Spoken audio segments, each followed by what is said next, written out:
First of all, welcome everybody to Mendocino County Fire Safe Radio. It is our mission to inform, empower, and mobilize county residents to survive and thrive in a wildfire-prone environment. And part of that means dealing with emergencies. In consulting Merriam-Webster, an emergency is an unforeseen combination of circumstances or a resulting state that calls for immediate action, an urgent need for assistance or relief. You've heard this before from me on this show, but in an emergency, you're always the first responder. Each home's personal guardian, fire truck, and crew doesn't magically appear the moment there's an emergency. And as just quoted, emergencies are about things that are unforeseen. So it's impossible to be perfectly prepared for them in advance. But your level of preparation and knowledge will make a huge difference in how well your family and yourself and your neighbors and your home do in an emergency. Hopefully you're listening to this show because you understand that you need to be prepared. Being prepared means doing a lot of things in advance. We've had shows before on home hardening and creating defensible space around your home.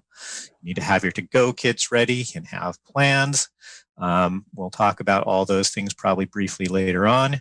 Another key is to be informed and to have the best current available facts.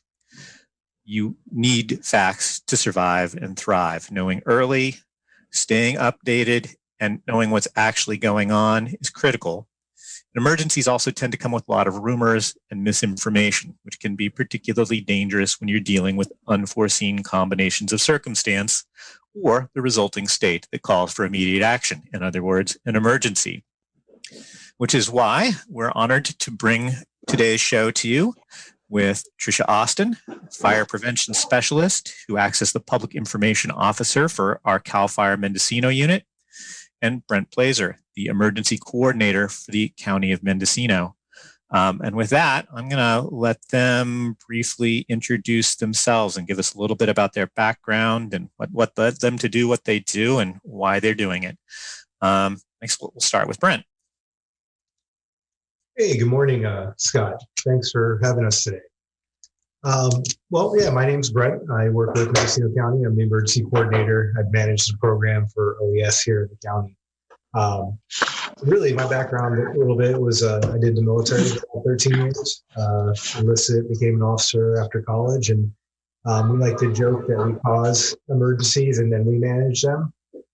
Really didn't realize it was a profession outside the military until I came out here and to California, and about 10 years ago, 12 years ago, and kind of had some friends say, "Hey, have you thought about doing a softball team?" Was all people working for a county, and they said, "Hey, this is an awesome opportunity, and you seem to know a lot about it." And I looked into it, and I was like, "Wow!" At the time, I did the fire academy and EMT stuff, and I had done civil support teams with the military also, which is nuclear, biological, chemical response aspects.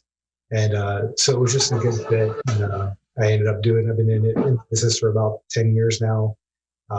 And what kind of led me here to this county was, or taking the position here in Mendocino County, was I worked in the county's neighboring, and I always knew some of the people here because it's a very close-knit. Each county has one program manager. So it was an opportunity to be close to the family and work in a county that's, just enormous and beautiful, has coastline, so it has all these different dynamic threats that drives a lot of work in my aspect that keep it kind of creative. And so I think it was just a passion of the area and kind of getting out to more nature and not being in the urban areas, if you would. Great. Thank you, Brent. Tricia, can you tell us a bit about yourself? So I was born and raised in Lake County, lived in Lake County about 48 of my 51 years. So Lake County, as you know, is very prone to wildfire. So grown up with it most of my life in a rural area with no phone service, no TV, no radio where I lived.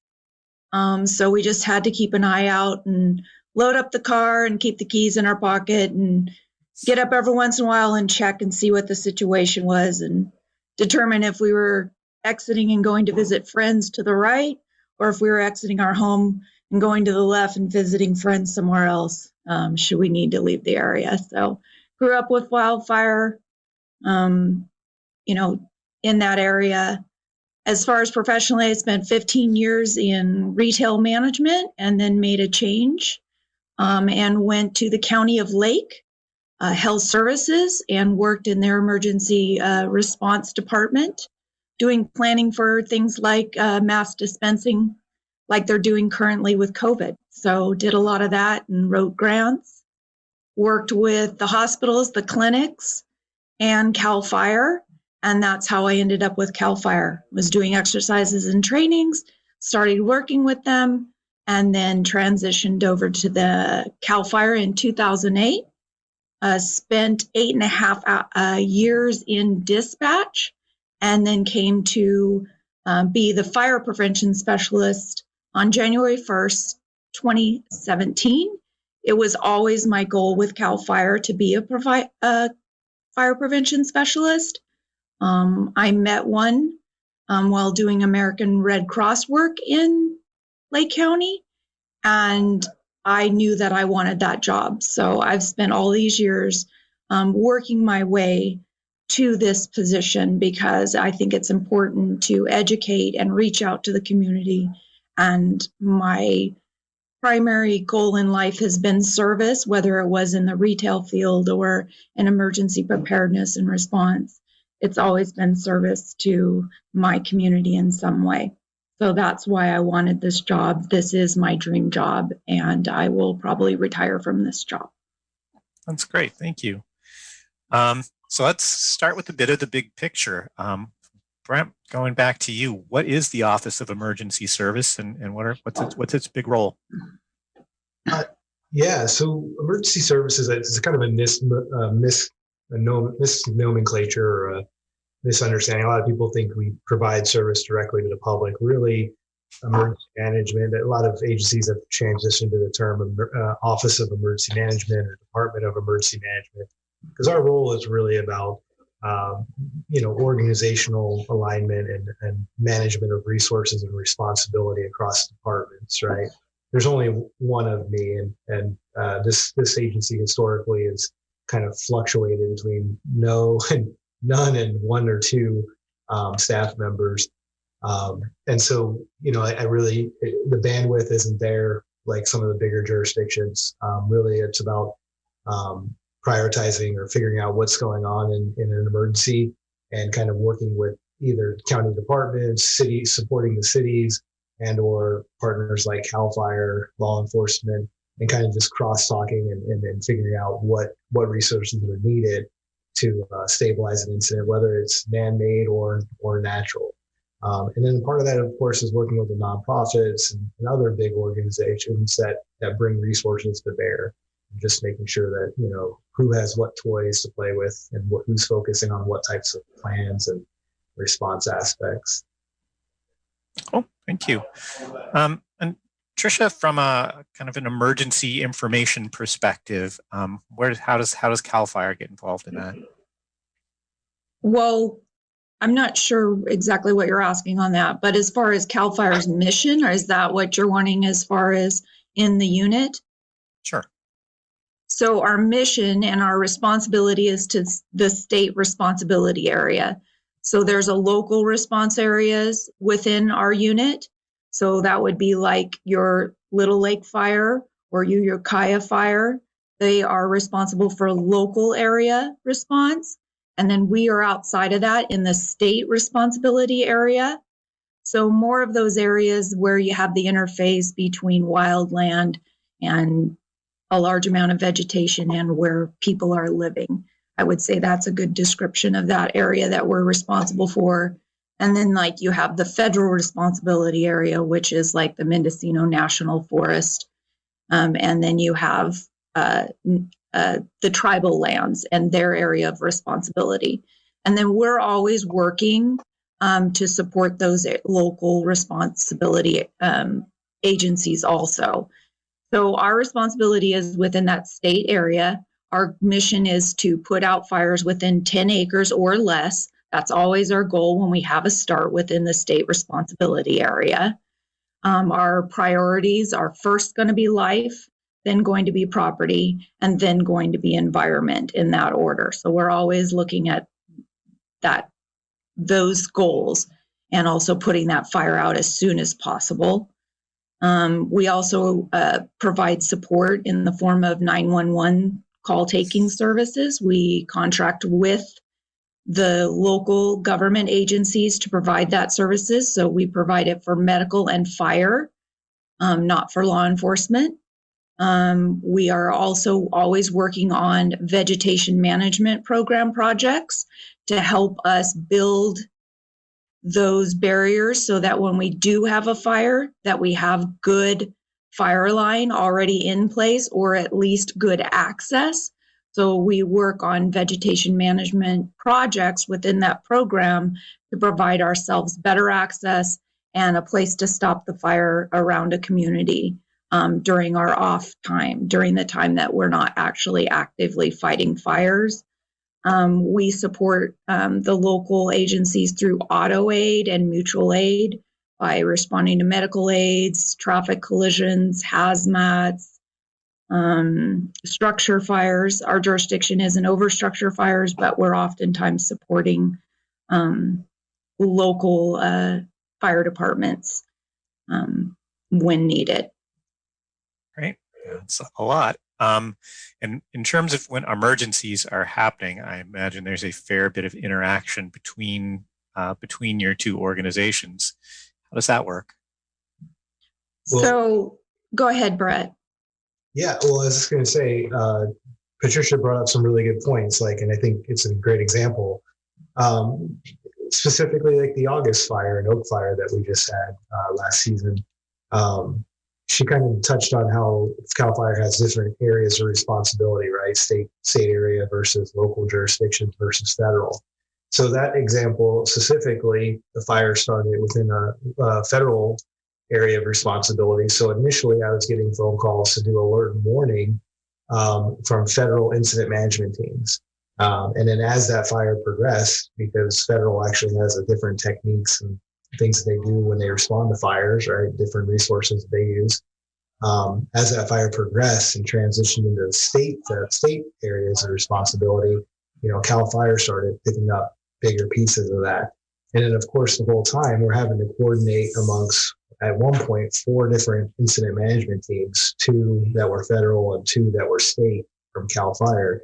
And that whole time, we're still using our local alert and warning system, right? So all those evacuations, coordinating and making sure we're bringing in the tribal partners.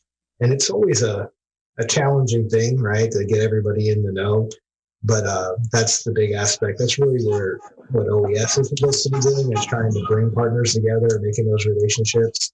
And then before events, I work with, like today, we want to do an interview, and I was talking to Trish, and I said, Trish reached out and said she had some things pop up in a community meeting that we should address or try to work towards.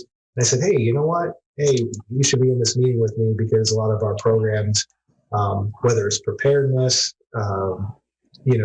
vegetation, I get stuff from PG&E. I got to pass that on to CAL FIRE. All these different aspects. It's really a partnership. Again, we're a very small office, and a county that's really big, and we all have to work together. So there are some overlapping, and that's just one great example of how we work together in an emergency. Great. Before we dig into to fire, we're going to take a bit of a swerve from our normal course and talk a little bit. Actually, we're going to give Cobb a second to talk. Just a good opportunity to let everybody know that if you just tuned in, we're listening to KZYX Radio. This is the Mendocino County Fire Safe Council Hour, and the voice you're just hearing is our host, Director of the Mendocino County Fire Safe Council, Scott Craddy, and we're speaking today with the Emergency Coordinator for Office of Emergency Services, also known as OES, that's Brent Blazer, and Tricia Austin, the Public Information Officer for CAL FIRE. I'm going to take just a moment, too, to let you all know that we're doing a quiet drive here at the KZYX Public Broadcasting, which is to say, if you're listening to this, if you enjoy this program or any other programming you hear at this station, and you're not a member, maybe consider becoming one. And it's really easy to do. A number you can call is 895-2324 is for the office here at the broadcast studio. You can speak with one of the staff and they'll walk you through the process. Also, you can go online to kzyx.org and there's a large donate now button there. Pretty easy to navigate. Having said that, back to you, Scott. Okay. And relevant in a lot of ways because emergencies have a lot of common threads and getting ready for them is common in a lot of ways. This happens to be Tsunami Week. And since we're sitting in the midst of Tsunami Week and there's a lot going on, in fact, I think tomorrow, I wanted to give Brent a chance just to describe the kinds of things his organization does through that lens and what's coming up this week. Yeah. So Scott, we've been doing a lot of things. Obviously, what I want to make sure people understand a little bit is that even though we're talking about different scenarios or different disasters, we focus on capabilities, right? In my world. So I look at how well can we do alert and warning, because alert and warning doesn't matter if it's a fire or a flood or a tsunami, right? We have different tools that we use. And the real reality is how well can we get the information, make a message, and get it out to the public across different platforms. So some of the things that have kind of led us into Tsunami Week, the state's done a great job redeveloping inundation maps because technology has changed. So we have better imagery of the earth and such, better modeling techniques. So we actually worked with Point Rita and Fort Bragg and the different city managers and such who've done a fantastic job, and the board of supervisors to adopt that information and say, yeah, we've vetted it and looked at, our bridges and have structures been built or road changes in relation to that new inundation layer. So we're the second county in the state to adopt it. And that'll go into future planning efforts, right? Response plans and hazard mitigation plans and such. So we just got that done. We're actually updating our tsunami response plans based on those new maps and such. The state's going to be publishing new maps that are due out shortly. And then really to this week, different partners are doing different things. One of our staff is out on the coast right now working with the hospitals to do a tabletop exercise and bringing partners together, which is basically a discussion of who responds and does what during a tsunami. And tomorrow, I would make sure, we've been advertising on social media and such, but we'll be working with National Weather and across the three counties, Del Norte, Humboldt, and Mendocino County. We'll be doing a live activation. So they'll be sending out new radio and such. We won't be doing radio in our county because it bleeds over into more southern counties that weren't participating. But we will be at 10 o'clock, we'll be sending out a Mendo alert. Reverse 911. So people in that area should expect to hear a test message. And it's going to just clearly state it's a test message. And then that'll happen at 10, 11 o'clock. You should hear the sirens. We have 4 sirens on the coast. At 11:30, we're going to trigger those sirens again through our dispatch center because there's multiple ways to trigger them. So we just want to make sure they're working. We have some volunteers from the Mendocino County Auxiliary Communication Service that are going to be out monitoring, and they're going to report back if they hear the sirens. And then essentially at 2, the state will be practicing its playbook on how it notifies dispatch centers and key leaders and such in the county or each county. So it's kind of an all-day thing. The residents may not see all of it, but they definitely will hear the sirens and such. And then also Civil Air Patrol will be, we'll find out at 2 o'clock today because it's very weather dependent. But there should be a Civil Air Patrol plane flying and broadcasting a test message from north to south.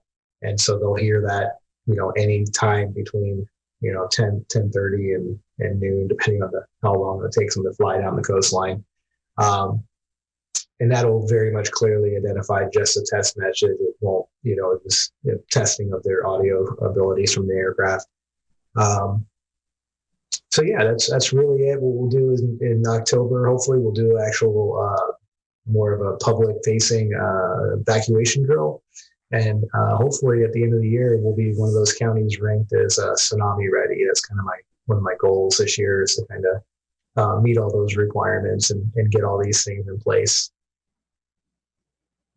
Cool. That's a lot going on right now. I'm amazed you can take time out to do the radio with us. One of our affiliated groups, Casper Prepared, which also works as a kind of as a neighborhood fire safe council, sent out a bunch of information about the warnings yesterday, and I saw the bit about the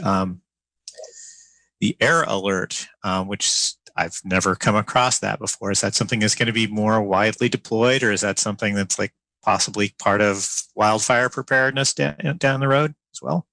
Not so much. No, not with wildfire. I mean, so aircraft one, you got other aircraft coming into the area when you're doing wildfire.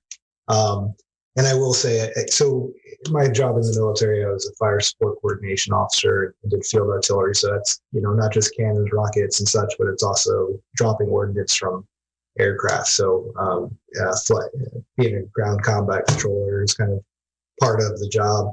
And I will tell you that we used to joke that aircraft don't fly in bad weather. So I mean, even these small planes, when it comes to civil air patrol, if it's cloudy, overcast, or any sort of clouds and such, they ground them for safety concerns. But obviously that's not the case with CAL FIRE. But when you get a lot of moving aircraft in the air, you got to coordinate that. You don't want things crashing into each other. So inaudible too for the civil air patrol, it's a great thing along the coast. It's an extra resource to get people off the beaches that may not have good cell reception.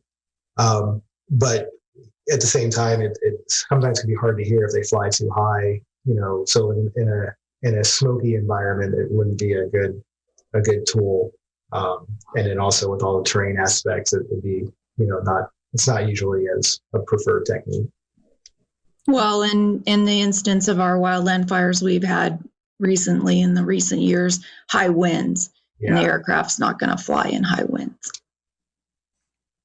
Right. Just a good illustration of the reason that you need to have a lot of multi-layered plans and ways to get messages out. But it's great the state and the partners here in the county are doing what we're doing, because we're basically bringing all the different notification and communication resources that we can. We're planning on playing with them all on game day, and with whoever can make it based on whatever limitations, and then that drives the reality of hey, any given day there could be bad weather or whatever, and these are the tools that actually work.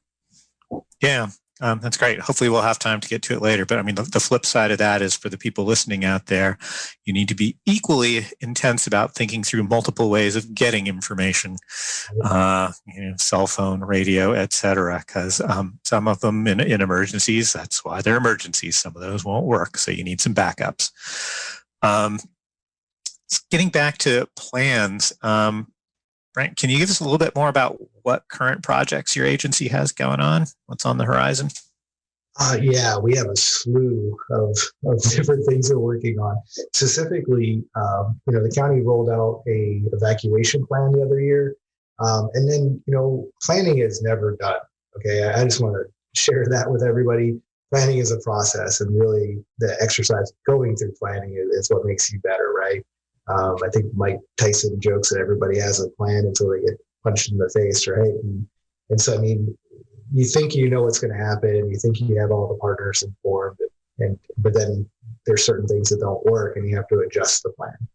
One of the things that we noticed was there's to make a plan work, you have to have executionable tools and such. And so, we started to see that there's best practices. When that process started, there were a lot of communities moving towards predefining evacuation zones and such, whereas before we used the point of origin of a fire, and then we develop evacuation zones, and then we do notifications based off that. So what we're trying to do is move towards evacuation zones. They'll never be perfect. We'll always have to adjust. But at least then it kind of starts giving the public some education of like which areas we're talking about, because language in emergencies is very challenging. terminology and having common understanding of what area we're speaking about, and, what are the parameters of that geographical space. So we're working on that. We're actually going to be working with CAL FIRE and Law, and we defined them and made the shapes. Now we have to come together and look at them and troubleshoot does this make sense based on city boundaries and, all sorts of things, train features. So we're really close to doing that. And then that will have an automated map aspect to it. So first we want people to learn what their zones are, and then we'll have them in the background for when we actually use them. So that's a big lift that we have going on. Of course, we've been working on making sure we always look at our alert and warning plan to make sure it's relevant, and that the processes of how we collect information, develop a message, and how we shoot it out to the public on multiple platforms is relevant. I guess technology is moving so fast. We're actually creating a web page. I just was working on some of the contracting last night for that. And so basically we'll be having a new scalable alert and warning. It's going to be linked with our alert and warning system. And so essentially a better, more organized page where people can go for preparedness information that'll have, all the different types of threats in the county, where they are, what to be aware of, and what to do if something happens, all the way to, and then another page for the response aspect, right? So they can try to get the most recent information when we have an issue. And then the real key aspect is this web page and URL will be a stable URL that's easy to find for the public, right? So when they Google stuff, they're not searching multiple web pages, they'll know where to go. And then also we can integrate that with the alert and warning system. And then when people go there in emergency, a lot of county and government or public pages, they don't scale. So when you have 20 or 30,000 people click on it at the same time, it'll shut the web page down because it's not used to that kind of traffic. And so what we want to build is a web page that if I put the URL out there in a public message, people all click on it at the same time. It should scale and automatically be ready for that kind of bandwidth in an emergency. And that's a shortcoming that we see in so many counties, that because there's a cost, and it's like you don't use it all the time, but when you do, you don't have time to rebuild the wheel, right? So we're going to try to get in front of that. Other than that, we're going to be working on an emergency operation plan. The plans that we've already been doing, we're always relooking at our response plans as season goes on. So like I said, we're Tsunami Week, we're re-looking at our tsunami plan, response plan. So I think those are the big ones. I think our PBS, our public buildings, did a great job redoing they kind of led the effort on our hazard mitigation plan, and that finalized back in February. So I think there's a lot of big projects going on. Yeah, we are in an era of heightened disaster awareness, it seems. So it's a big area. Tricia, did you want to add anything to that context in terms of the plans that are on the horizon and what you're working on? Well, you see that Brett has a lot going on in the background. And I just wanted to say, like, when CAL FIRE shows up at an incident, the incident commander takes charge. He starts evaluating the situation, the wildland fire, based on training experience. And then he's like, okay, looks like we need to evacuate this area. And he kind of just has a general idea. The wind's blowing this way. That's where the incident's going to probably go. These are the concerns. And then we reach out through our dispatch officially. He can do that by radio or phone. And then that activates the Sheriff's Department, OES, to send out the nixles, to send out the alerts. So that's our component in that process. And then as far as communications during the incident, as far as the fire goes, if it's under 5 acres and it looks like it's not going to be much, probably not going to be a lot of information on it. Pretty much by the time we got the information out, the fire, that small of a fire, would probably be done, unless it's clearly visible, something on the highway, and I happen to be on duty. So that's 5 acres or under. If you're going between 5 and 10 acres, then you're going to start seeing things on our social media, Facebook, Instagram, and Twitter. So that's where we're going to see data on those 5 to 10 acres. it hits 10 acres, it's CAL FIRE state policy to start doing incident updates. And those are going to go on the social media, and they're going to go out to the media. And people can sign up for press releases. You can just Google CAL FIRE news release, and it'll pop up with a sign up. Click into that first one, and then you can go in and sign up for news releases. So that's how they're going to go out. So they're going to go out on Twitter, Facebook, Instagram. Then they're going to go out as a press release or incident update on that system. It's called Constant Contact that people can sign up for.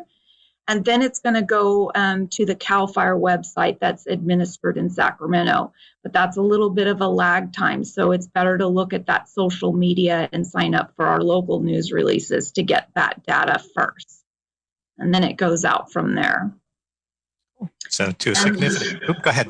Oh, and as far as preparing for that, the unit didn't have a public information officer, and technically I act as the public information officer. We don't have someone specifically assigned to that job. So as most people have more than one job, we always have more than one hat also. So being in that position for the last four years acting, now I'm starting to be able to get depth and get training with additional people to support the position, because it has been just me. Like it's just been Brent when it's OES, and now it has been just me. And I think these larger incidents have really contributed to people seeing the need for more information and more people to be able to provide that information. Because when a team comes, so when an incident becomes so large that the unit can't manage it on their own and they need a team that specializes in managing those large fires, you might have 7 people doing the work of the single person that's at the unit level. So I'm trying to build that in-unit team to provide that information. And we're working on, more infrastructure for our call center and things like that, so that we can handle the larger load prior to the team getting here. I think Trish brings up some great points. One, they also did a lot of effort in the fire vulnerability assessment at the county. OES is not the subject matter expert in fire, right? Like I know I'm like the jack of all trades and master of none. So we really work to support CAL FIRE. But what she's mentioning is the public has a huge want and desire, and sometimes a false understanding of where the information comes from, and so that lift on emergencies has become like a lot more challenging. Where you have way more public information officers that you have to bring to the table to keep up with the demand for information, and even then, we've never seemed like we can get enough information out there. And it's an unknown. I mean, literally, I'm calling her as, hey, I'm getting people pinging the dispatch center, is this fire bad or is it just smoky, and she'll, now she's running around doing 10 different things and trying to get me a little bit of information. So I'm pushing it back out to the dispatch center, social media sites. And so it's it's a telephone game, right? And you don't know how bad it is until it's bad. I mean, that fire in Sonoma in 2017, I think they said it was moving a football field a second.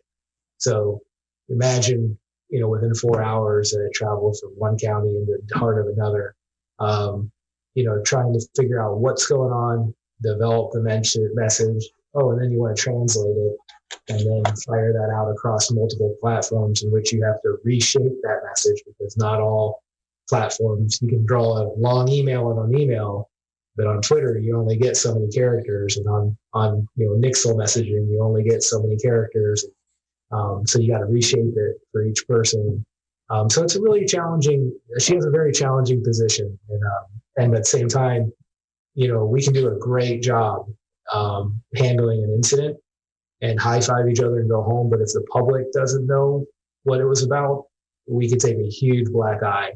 And its perception at that point, right? And so she wears some big shoes to keep the perception aligned with the reality of what's going on. And So on that note, I'm just going to let you all know this is Cobb in the studio for this platform, KZYX. And you are tuned to KZYX, listening to the Mendocino County Fire Safe Council radio show. The guests today, with our host, Director Scott Crowdy of the Mendocino County Fire Safe Council, is Brent Blazer, the Emergency Coordinator for OES, the Office of Emergency Services, and Trisha Austin, the Public Information Officer for CAL FIRE in our local MEU, that's the Mendocino County unit. And I just want to pose one other question or a prompt as we move along to both Trisha and Brent, which is for anybody newly tuning in or that's been listening and maybe wasn't quick with the pen, if you can give some of the contact information for the various platforms you've been highlighting today. I know you mentioned Nixle, there's Constant Contact was one, and any others that you want to get that information out to the public one more time for folks that just tuned in. Thanks. I think what we might want to do actually is we had a few other things in queue here, and let's put them aside because we're running through the time pretty quickly and sort of jump up to a discussion about what are the emergency notification systems and make sure people have the info for them. So we can circle back to plans and what steps people should take. But that's a great point, and I want to make sure we step through that carefully and get people connected with the right sources. Yeah. So, Trish, why don't you go first, and then I'll go into the Nixle and Everbridge stuff. no, that's okay. I can just jump in on the Nixle and stuff. I think it's very important. A lot of the people I spoke to on the Oak Fire were not signed up for Nixle or Everbridge. And if they're not getting the appropriate notifications, it's very important. So always spreading that message when we're doing repopulation, when we're starting an incident, sign up for Nixle, sign up for Everbridge. So I think it's really important that we get into that. Yeah, no. Okay. So really, they're different platforms, right? They're different tools. I'm just going to refer to it as Mendo Alert. It's kind of the overarching term, and we use these different tools within it, which is Nixle. We have an electronic notification system, Reverse 911, which is the Everbridge product, right? It gets really confusing because Everbridge bought these other platforms, so they're kind of like they own it all. But really, it's how we do notifications. And one of the simplest things you can do is if you're using a cell phone, you can text 888-777. And you're texting your zip code there, and that's going to enroll you into generically into Nixle. Now, if you want to receive all Nixle messaging for the county, then you would be texting the Mendo Alert to 888 Mendo Alerts, MENDOALERTS to 888-777. So that's just the Nixle component. That's just text messages to your cell phone. Okay, you're only registering your one particular cell phone, and that's really it. Now, if you want to register for Mendo Alerts, which is the electronic notification system, Reverse 911, you would have to go to the county's webpage. You can just Google Mendo Alerts or Mendo Notification. It'll take you to the county webpage, and you end up linking to the Everbridge user where you set up an account. I would strongly recommend, and also when you do the Mendo Alerts Nixle texting, it'll kind of prompt you, it'll kind of do a return message to go to this webpage and finish the notification. So the easiest thing is to sign up for Mendo or the Nixle, and then follow the prompts and go to the webpage. Now, I'm saying go to the webpage because there you can manage your information. You can manage it every year. As you change cell phones, you change your address, you change your email, and you can set it up to be, do you want your landline called? Do you want your cell phone called? Do you want emails? And then you can even prioritize how you want to be contacted, because nowadays with smartphones, your email might ping and tell you got an email. You might prefer or have certain needs where you you want it, like I have a reader on your phone, whatever it might be. The important difference to understand is these systems all have limitations. Okay. Again, the message has to be crafted. I have to figure out what's going on. And it's not just me. We have dispatch that's sending these messages out, right? Because as a disaster spins up, it can go real fast. So the message has to, somebody who calls 911 says there's a problem, field elements have to show up, identify the problem, figure out what the scale and scope is. How fast is this moving? Do we really want to evacuate people? They have to make that decision. And then that message has to come back to dispatch and say, yes, we're asking for an evacuation. They describe the area. They have to kind of tell us about how many people we're talking about, so that we can then turn around and create that message and shoot it back out through Nixle and different platforms. So that is its own challenge, right? The next challenge becomes, the infrastructure of the communication infrastructure, cell towers, communication towers, where you are in proximity to those towers, what the terrain looks like. Do you have cell reception? Do you have, connectivity? What kind of device do you have in your pocket, and what type of service do you have? Verizon, AT&T. I think throughout the county, everybody understands that certain providers. I mean, I can drive down 101 between Ukiah and Hopland, and I lose service periodically with a major provider. So I'm just saying, these are all the complexities. Okay. But one of the big differences because people will say, well, I didn't get a message, right? Well, the difference might be that they don't realize what platform they're signed up for. They might not be in the geographic area that we're targeting. So with both of these systems, we have the ability we can either click and say, we're telling everybody in the county, right? Or we can draw a little map and say, okay, this box, we're targeting this area. And Mendo Alerts, the Everbridge component, will be much more granular. If I pick those basically properties, it'll just target those people. Whereas Nixle, the alerting text messages, it only goes off of zip codes. So if I circle anything, everybody in that zip code gets the message. So that's the level of specificity that you have between the two systems. And many more people are registered for Nixle than they are for Everbridge. So we use them in conjunction. There's overlapping aspects, right? And again, you got to craft the message to be able to fit in the different character contents that these systems will let you do. So those are the registration systems and how to register. Some of the other tools that we use that are maybe non-registered, I'm sure everybody's heard of wireless emergency alerts. There are kind of stipulations about using that because it's not, even though the federal government's saying, yeah, we're able to geo-target and draw a map that's it'll be within 1/10 of a mile accuracy.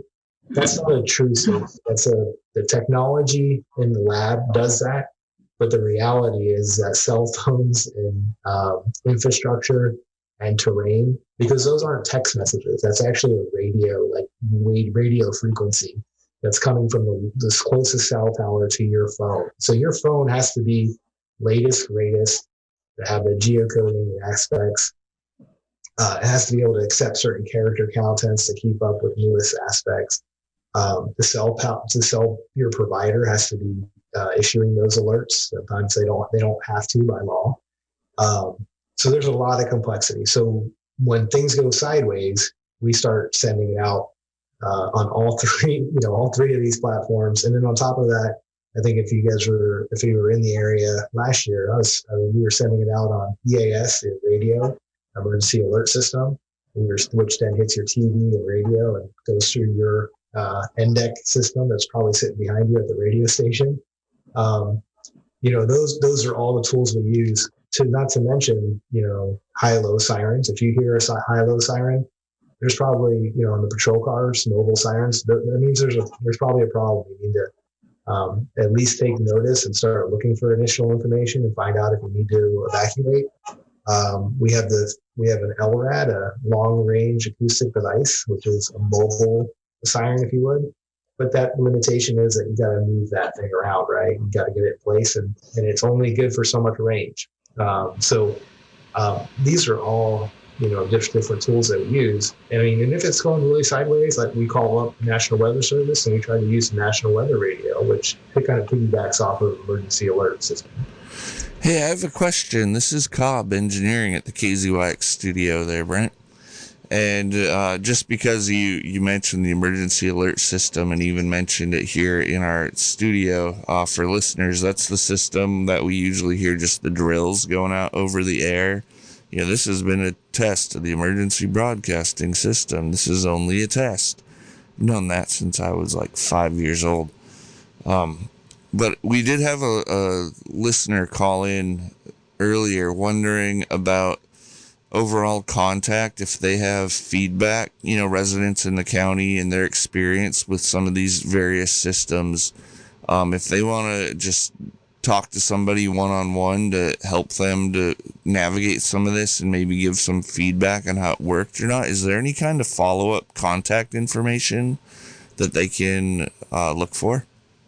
Are we talking about a technical expert, or are we just talking about community? The general listener audience. They've all been alerted at different times for various evacuations, had different experiences, and one particular caller was just wondering, is there a person to contact or a particular agency to contact to learn more details?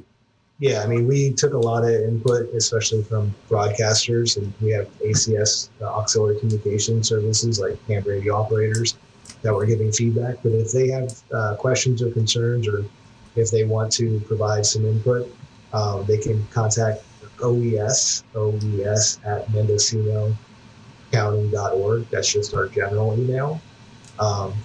And there are, I will tell you that last year, one of the challenges that we had in our system, still going to have to figure out what the workaround is. The way our platform is set up is what got transmitted to EAS. A lot of times when you're under the gun, it's it's the preferred technique to hit the talk to text or text to talk, where it just kind of robo animates whatever you typed in there. And some people were saying they had a hard time understanding that. And that was because of the timing of the messages, because that's a different character count in that EAS messaging for voice than what goes into the emails and stuff like that. It was kind of easier to kind of keep putting that message. That was just one that you could copy and paste and let the automated system.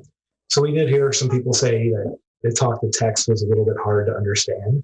What I didn't see in this specific system, because they're all different, right? Different counties. I say all different, but there's some big players and there's a lot of other ones. There's HyperReach, there's Code Red. There's all different providers, and the systems work a little differently. You'd be able to attach a WAV file just for the EAS component, and I didn't see that as an option at the time. And periodically, they take input and they update the system. So that's something that we're looking at for this season is how do we make that EAS part a little bit clearer for people? If nothing else, how do we clean up that void text right in there? Because if you don't put enough spaces, sometimes the word comes together, or if you don't spell something out properly, that can cause confusion. So we are running a little thin on time. I wanted to circle back quickly, Brent, if you could just encapsulate again what the central places people should go to make sure they're registered and signed up and managing their information flow. I would definitely go to the county webpage, Mendocino County Alerts. It'll take you right to it. It's on the county page, and then there's a link to the Mendo Alerts Everbridge registration site. I get a lot of phone calls. People want you to walk them through it. I really feel like that's something that you got to manage. It's a registration, because as your information changes, you got to kind of own that one. But we try to help people the best we can. But that's the best thing to do. And then text 888-777. People in the Dixel at minimal. You also can do Mendo alerts to text that to 888-777. And I apologize. It's text your zip code to 888-777. If nothing else, do that. Okay. And if you want to register your home lines, if you want to get emails, you have to go to the webpage and sign up there. Great. And Brett, you had a video that you and Sheriff Kendall did that I thought was really good, that showed people how to do Everbridge in Nixle. Is that still available? I had to find it, but yeah, it was on the Facebook page and such, and that's kind of our first go at trying to do some social media stuff. We're going to get better. I'd love to connect that on our page. Speaking of which, so we do have on the Fire Safe Council website, firesafemendocino.org, a good thing on emergency connection. And I also wanted to point out on firesafemendocino.org, under community resources, there is a page called Links with Critical Information. And much of that is thanks to Tricia. Tricia sent us a page with links to a great number of different emergency connection resources. And we have them all on that page, including live links to the CAL FIRE MEU social media, Facebook and Twitter and Instagram, and a lot of other resources, the wildfire camera links, and the lightning finder maps, and just a whole wealth of other emergency alert resources there. So I wanted to thank Tricia for that and let people know that those are all kind of centrally listed on our website as well.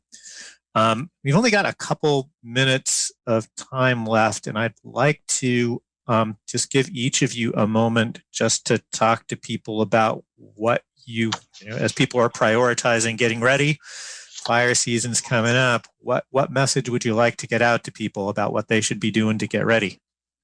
Who wants to go with that? Why don't you go ahead first? I talked a lot. Okay, so for CAL FIRE, the best thing you can do is prepare your property. Prepare what is the most important thing on your property. To me, it's my home, so I'll refer to your home. I start with my home and then move out to the 100 feet or to the property line.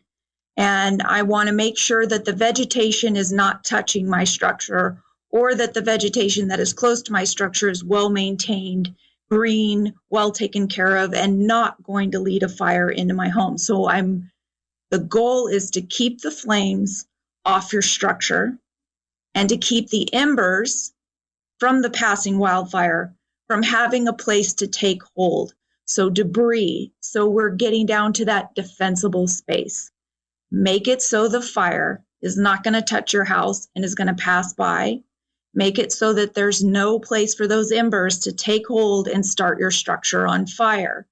So that hopefully, like I'm at work, I've done my preparedness and I've prepared my home to stand alone as a wildfire passes through.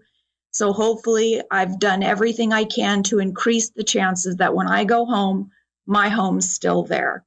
And everything you need to know about preparedness is available on readyforwildfire.org. Everything from go bags to doing an evacuation plan for your family. And I think we've seen in the last few years that evacuation plan needs to be, I'm leaving my home, I'm leaving my town, I'm potentially leaving my county. So you need to have a wide variety of plans and tiers to your plan so that you know what you're doing, where you're going, and what you're taking with you. Great. So, and then ultimately that defensible space, keep the flames off your house. Cool. That's awesome. And we are pretty close to out of time. So there's a ton we didn't get to here. Maybe we'll circle back some other day. But Brent, do you have a quick closing message for people? You know what? She nailed it. Go bags, be prepared. Don't wait. It's your life. Everything's replaceable. I do encourage people to take care of your pets. I love my dogs. So be prepared for the whole family, but never wait. If you don't feel comfortable, it's time to go. And lastly, I would say it's really heartbreaking to watch families that maybe were underinsured or businesses. I would always encourage people to reassess what their risks are and go out and make sure they're properly insured, because that's the biggest part of recovery.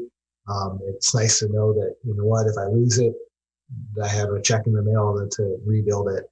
And then finally, I would just say treat everybody. It's always a stressful time. and for everybody who's working in the incident to responding or to being like a evacuee. Just know that no matter how angry you might be, whether it's PSPS for public safety, PG&E, the people working in the field, they're there trying to help. And so be kind to them and try to be out of the way so they can work quickly and try to mitigate any problems we have. Great. Thank you both so much. I think